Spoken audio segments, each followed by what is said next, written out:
Si Rico J. Puno ay isang music icon o gumawa ng malaking pangalan sa mundo ng musika at showbiz. 4 na dekada siyang namayagpag at nagbigay saya sa pamamagitan ng kanyang mga awitin na may halong pagpapatawa.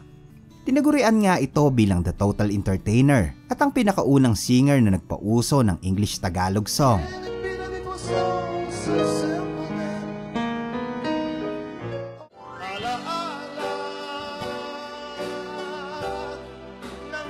Bukod sa kanyang magagandang kanta, ay nag-iwan ito ng masasayang alaala sa mga pelikula na kanyang nasamahan. Kasama ko si Mrs. Puno, nandiyan, kanina pa ako. Ako din po, yung Mrs. ko, mga anak din o.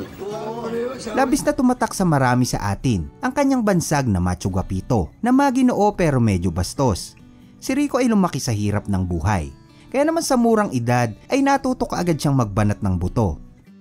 Hindi naging madali para sa kanya na makapasok sa music industries bago niya nakamit ang matamis na tagumpay.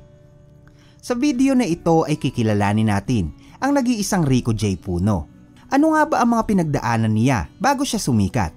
Aalamin din natin ang kanyang mga naging legasiya at ano ang naging dahilan ng kanyang pagpanaw. Kaibigan, pakipindot naman ang subscribe button at notification bell upang ma-update kita sa susunod kong upload. Simulan na natin. Si Enrico de Jesus Puno o mas kilala natin sa tawag na Rico J ay sinilang noong February 13, 1953. Siya ay panganay sa kanilang 6 na magkakapatid. Pintor at tag-imprenta naman ang kanyang mga magulang. Si Rico ay maagang namulat sa kahirapan, kaya naman napilitan itong magbanat ng buto upang makatulong para sa kanilang mga pangangailangan. Mabait na kuya itong si Rico J dahil siya ang umako sa responsibilidad ng kanyang mga magulang para itaguyod ang kanyang mga kapatid. Pinasok niya ang iba't ibang uri ng trabaho. Pero sa kalaunay nag-apply ito bilang isang bellboy sa hotel. Ngunit nung siya ay hindi natanggap, ay naglakas loob ito na mag-apply bilang isang singer sa mga bar at pumasok din siya bilang bokalista sa iba't ibang mga combo. Si Rico J ay unang nagtanghal sa maliliit na folk house at mga club sa Kamaynilaan.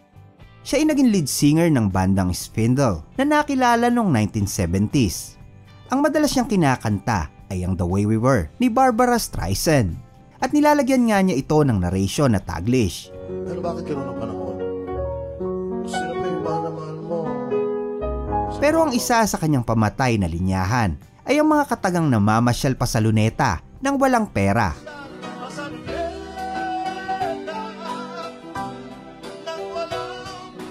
Si Rico ay tubong balik-balik sa Maynila.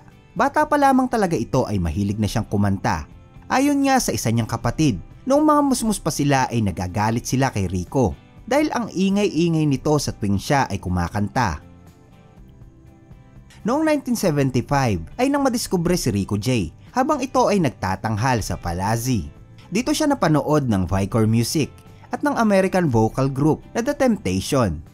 Humanga sa kanya ang mga ito dahil sa kanyang magandang performance. Nakiduet pa nga kay Rico ang isang member ng The Temptation at dito na nga siya nabigyan ng pagkakataon.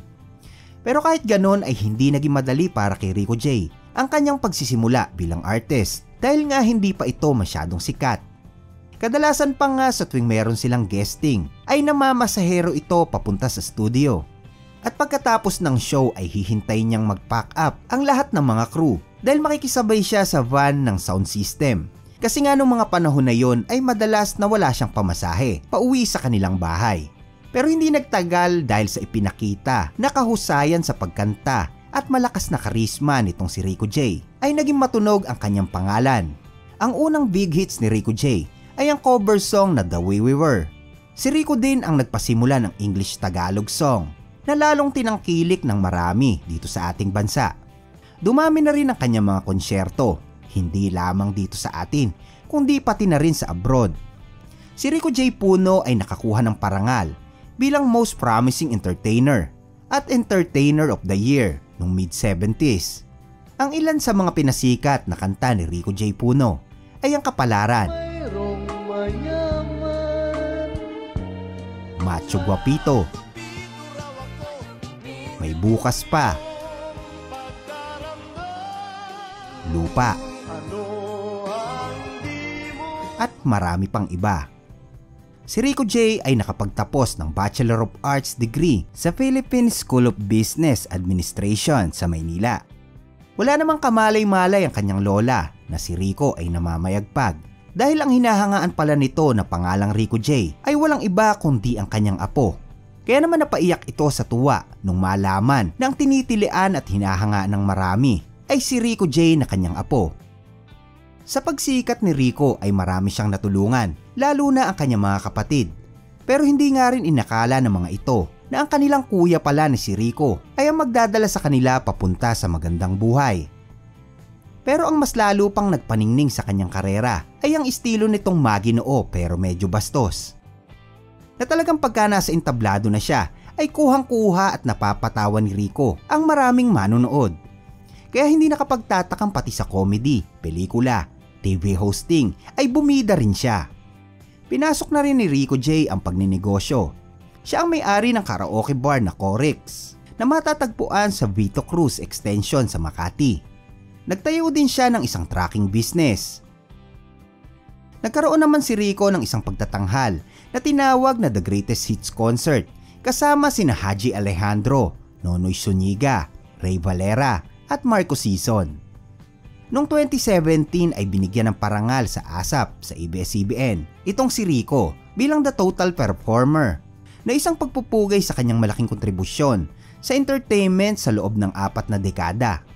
Pero hindi lamang dito nagtatapos ang karera ni Rico J dahil ang kanyang pagiging simpatiko, macho guwapito ay nadala na rin niya pati sa politika. Taong 1998 kasi ay nang magsimula siyang maglingkod sa unang distrito ng Makati bilang councilor.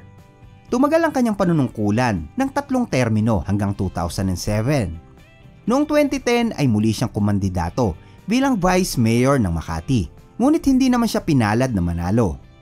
Noong 2016 ay nang muling mahalal itong si Rico J bilang konsehal ng Makati. Subalit noong ika-30 ng Oktubre taong 2018, bago mag-alas 2 ng umaga, ay pumanaw si Rico J Puno dahil sa atake sa puso. Labis namang nagdalamhati ang kanyang mga anak, pati na rin ang mga kaibigan sa industriya. Nakwento nga ng isang anak nito na nasaksihan daw niya ang huling hininga ng kanyang ama na si Rico J. Gusto nga raw nitong sabihin na ang kanyang ama ang pinaka-the best na tatay sa buong mundo, ngunit hindi na niya inabutan pa. 3 linggo nga bago pumanaw si Rico ay naikwento pa niya na sumailalim siya sa isang surgery. Pero una na rin itong inatake noon sa Home Sweet Home, kaya naman sumailalim siya sa isang surgery na tinatawag na triple heart bypass. Ngunit pagkatapos ng 1 linggo, hindi pa man siya nakakabawi ng lakas, balik entablado na naman itong si Rico. Noong December 2017 ay sumailalim naman ito sa angioplasty. Mahal na mahal talaga ni Rico J ang musika. The show must go on, ika nga nito. Sinabi pa nga niya sa kanyang interview na ang tanging makakapigil lang sa kanya ay ang Diyos na lumikha. Nakwento rin ni Rico sa kanyang anak na kung mamamatay daw siya gusto nito ay hawak ang mikropono. Ang isang Rico J Puno ay masasabing tumatak talaga sa marami. Dahil isa siyang magaling na singer, komedyante, public servant at isang ulirang ama. At para sa kanyang malalapit na kaibigan at pamilya ay isa siyang mapagmahal na tao. Sa pagtatapos ng kabanata ni Rico J ay hinding-hindi siya malilimutan dahil iniwan niya ang magandang aral. Yan yung kahit sikat na siya at nakuha na ang tagumpay, nananatili pa rin itong mapagkumbaba at handang tumulong sa kapwa. Hanggang dito na lamang po mga idol. Maraming salamat and God bless.